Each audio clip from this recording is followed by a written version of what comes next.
Om Sahana Vavatu Sahano Punaktu Sahaviryam Karavavahe Tejasvinavadidamastu Ma Vitvishavahe.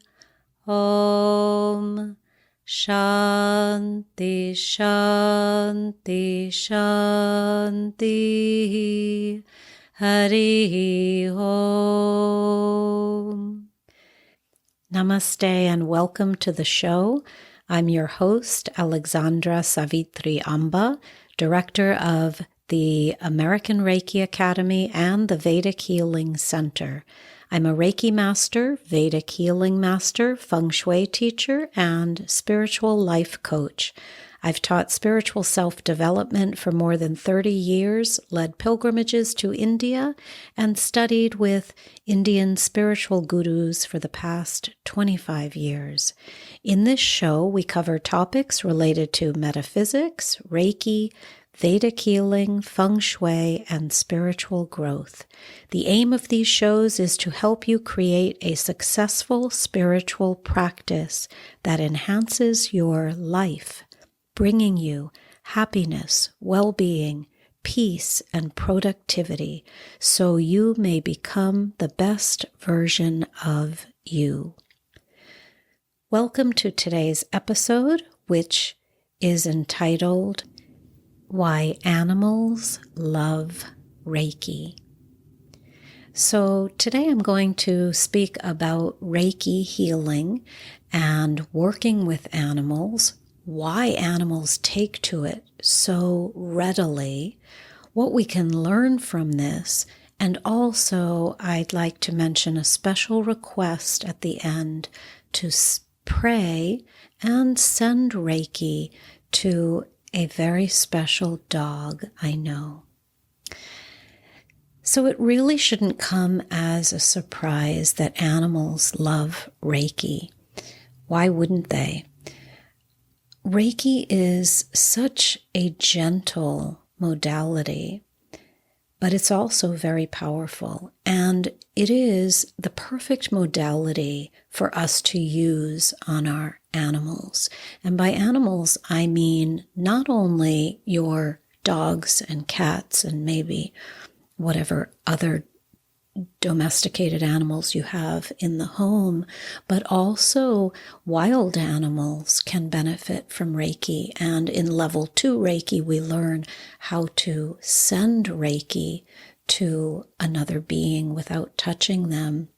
But simply from your presence as a Reiki practitioner, you can generate Reiki.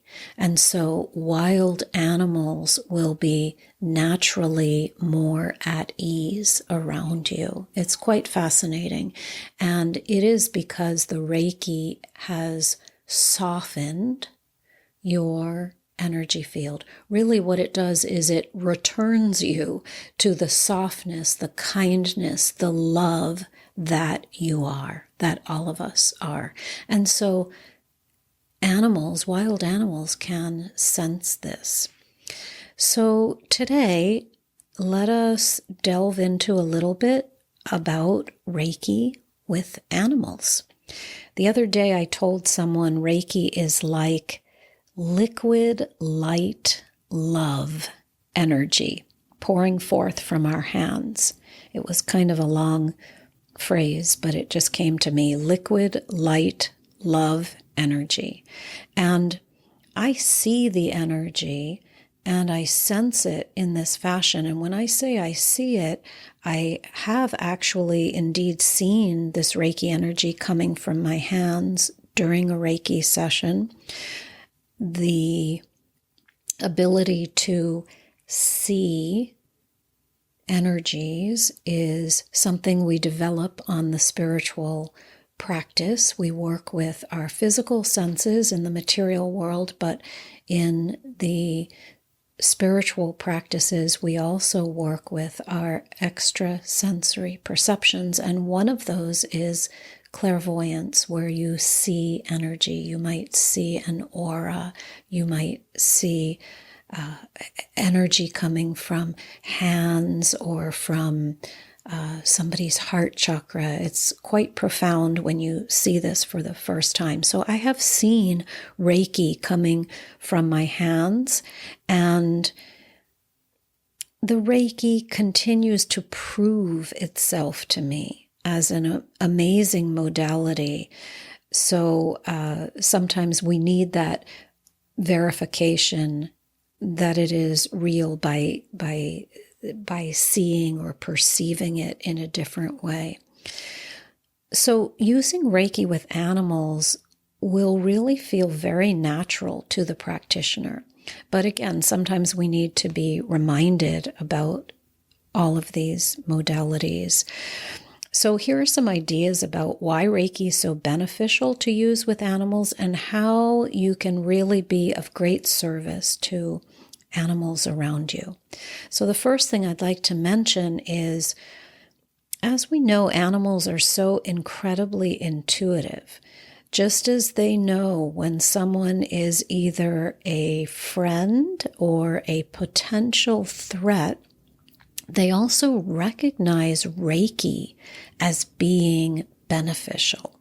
So they naturally gravitate towards the Reiki.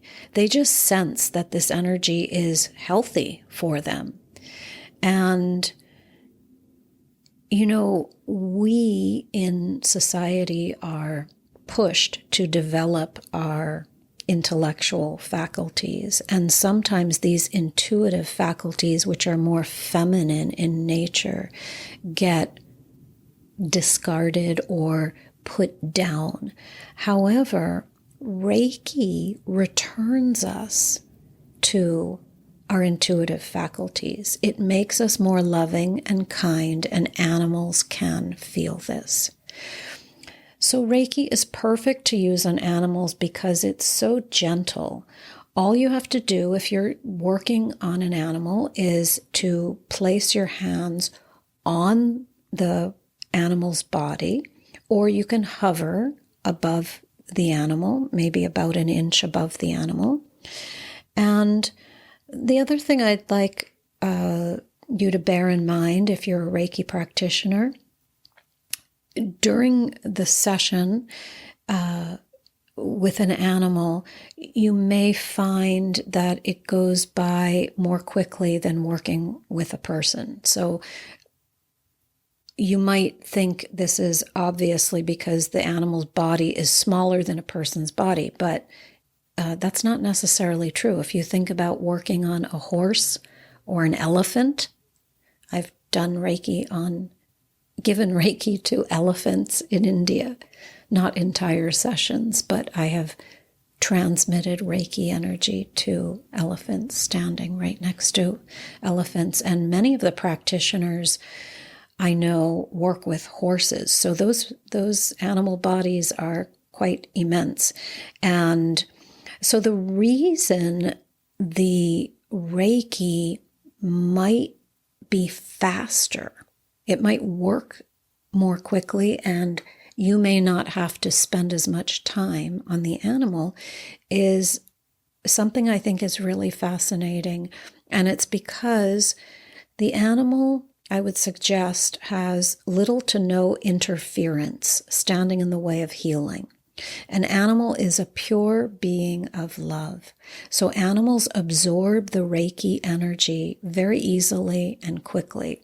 When you work on a person, there can be interference. There can be thought forms, considerations, blocks that the Reiki has to move through. Not that it doesn't work, but it's going to move through those spaces. If you think about a stream of water, if there are no rocks at all, the water flows more quickly. But if there are rocks and boulders and tree trunks and pebbles and debris in the water, the water still flows, but it has to move around and over and through and under these pieces of interference. So how you use your Reiki with animals can be exactly how you learned it in class. Generally, we move from the head down to the feet, and in this case, it would be the paws of the animal or the hooves, right? If you're working with a horse, for instance. But always you should aim to be really present in the experience. So you're going to still work from the head down the body, and you'll kind of adjust your hands according to what is comfortable for you and the animal. But be very, very present and be extra present because of what I would suggest to be the still and very pure nature of the animal. It seems to be often easier to hear or intuit messages. So if you go deep within the silence of the Reiki experience, you will be able to commune with the animal you are serving. In such a space, you experience a deep and transformational result. You might have a fascinating communication from the animal's spirit about what is going on with them. Or you might receive a message from the divine that comes with great clarity. It might even surprise you. Let's say you're in the habit of working on people, and I've had many practitioners say to me they're having trouble accessing messages from other realms. But I would venture to suggest that if you start working on animals, you will be able to tune in more readily to those messages. So be very, very present with the animal you are working on. I mean, you'll be present with the person you're working on as well. But there's a great stillness with the animals that you will experience. And I would suggest also that you follow your cues. You take your cues from the animal. So perhaps that animal doesn't want all the hand positions of Reiki. Perhaps the animal is done in a sequence of positions where you feel, oh, you haven't even covered the whole body, but you're taking your cues from the animal. The animal will tell you that's enough. He or she might squirm or get up or walk away. Don't be insulted, especially with cats. Don't be insulted. They're just telling you that's enough. Thank you very much. And I would suggest that you give the animals around you daily Reiki. It is so easy for us to neglect the people and the animals who are right around us under our noses every day. There is that saying, the cobbler's children have shoes with holes in them. So same kind of concept. We don't want to neglect the people and animals right close to us because we have this wonderful technique at our disposal, and it's really advised that we not take it for granted. So your animals will get used to this treat of getting Reiki. They'll respond incredibly well to the process. They'll probably even surprise you by showing up on time and expecting their Reiki session. I used to meditate with one of my cats, and he would meow and tell me it's time for meditation. Come on, he was telling me, let's go into the meditation space. Come on, get on your cushion.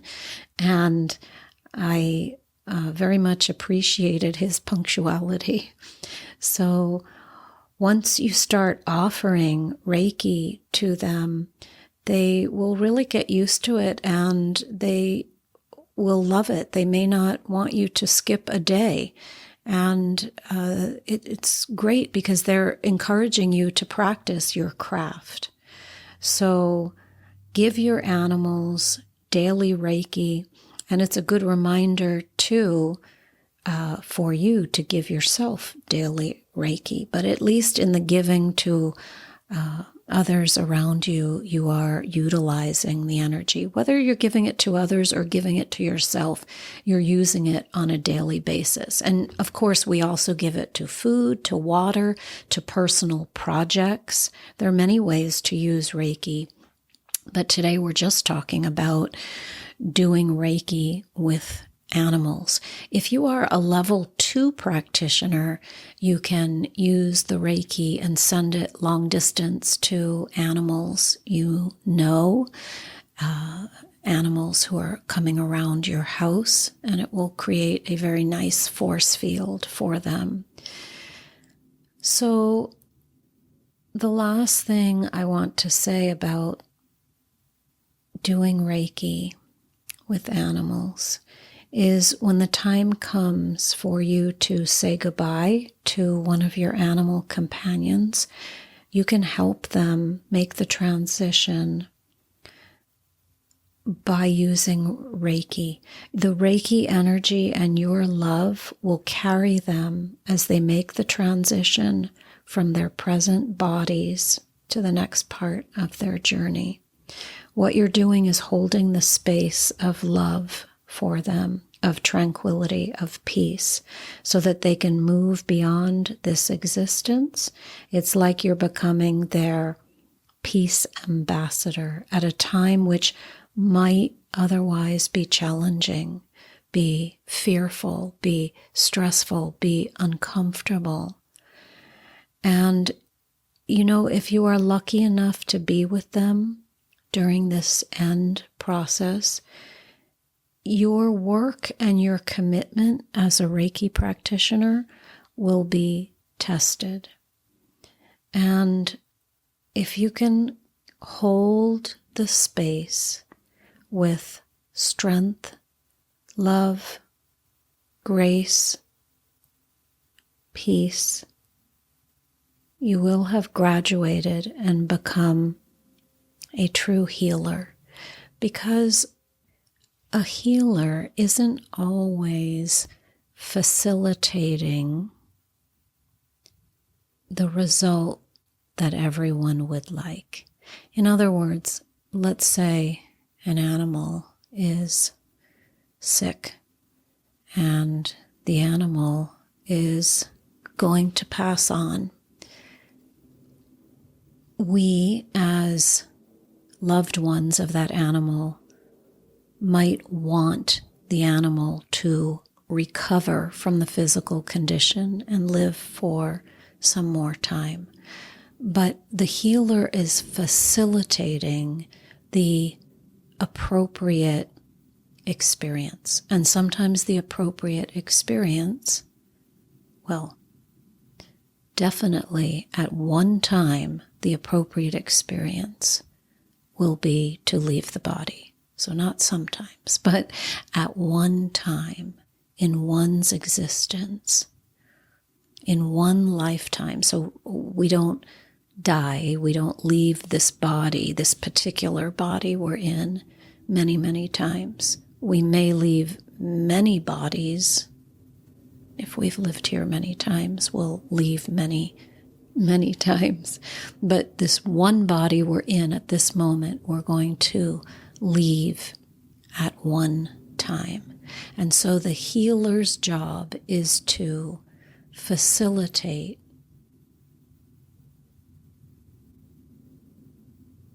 love, to facilitate peace, to facilitate tranquility, to facilitate ease, to facilitate the absence of suffering as best as he or she can in any given moment.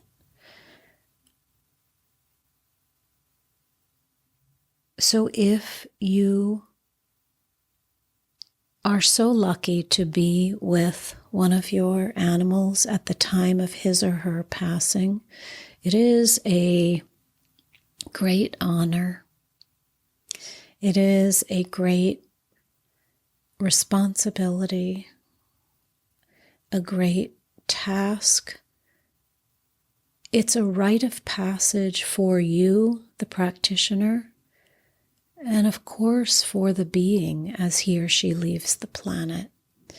So the Reiki will not always make somebody get better from a condition, but the Reiki will always do what is appropriate in the moment. And so when the time comes for you to say goodbye to your animal companions, if you have been giving them Reiki all along, the Reiki energy will be familiar to them and it will help them. It will comfort them in their transition. So I'm sorry if it sounds like we're ending on a sad note, but I'd like to encourage you to do Reiki on your animals all the time, when they're young, when they're middle-aged, and also when they're elderly. And to understand the role of the healer. We are not making anything happen. We are simply serving as channels for this energy. And the Reiki puts us into a place of service to the divine, of helping alleviate someone else's pain or suffering. Now, if there is no visible pain or suffering, what is the Reiki doing? Just know that as long as we are in these bodies, there is some kind of pain or struggle or suffering. But the Reiki is going to ease all of that, whether it's visible, tangible, whether the being is aware of it. You could be having a wonderful day and feel tremendous and still receive Reiki and still benefit from Reiki.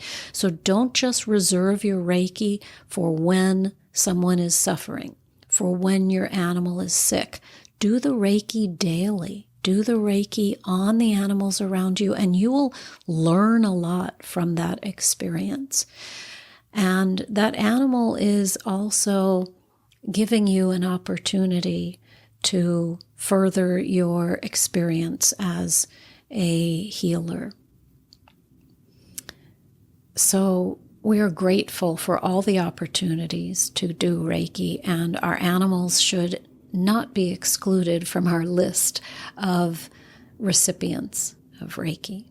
So in the beginning of this podcast, I said I wanted to end with a special request. And my special request is for anyone listening who is a Reiki practitioner that you send Reiki to a little dog I know named Rudy. He's a 15-year-old little chocolate chihuahua, and he is going to be making his transition soon. So as Reiki practitioners, we help where help is needed, and right now I want to give you this little assignment if you would like to join in.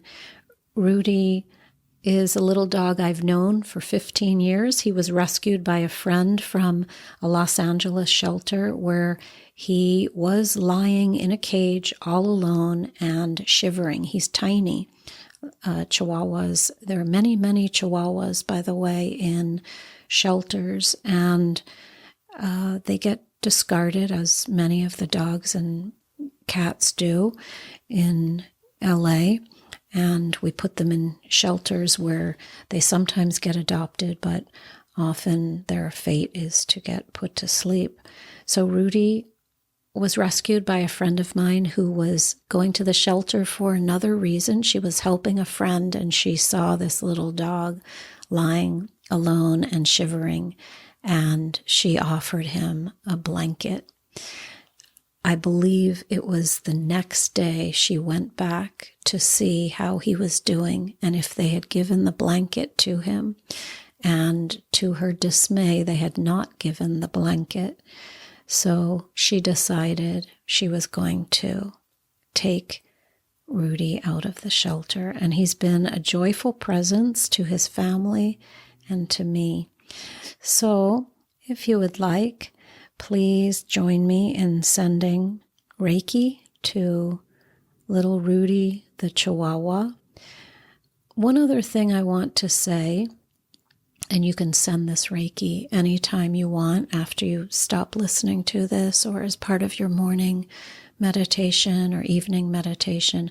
The other thing I want to say about this notion of sending energy together, there is great value in group prayer and in group Reiki, in group dynamics in general. We all know this.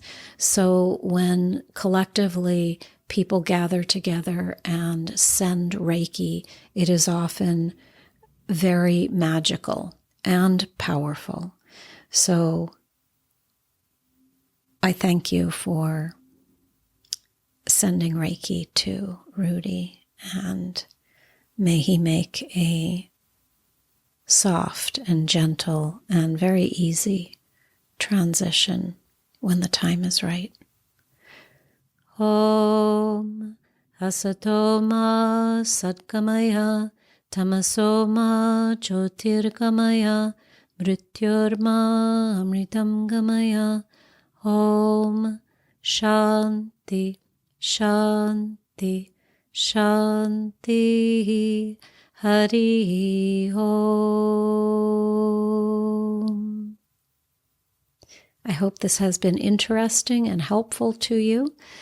If you would like any information about Reiki or Vedic healing or spiritual self-development or feng shui, please feel free to reach out. The website is reikiacademy.org. It is REIKI academy.org. And I will be more than happy to be of assistance.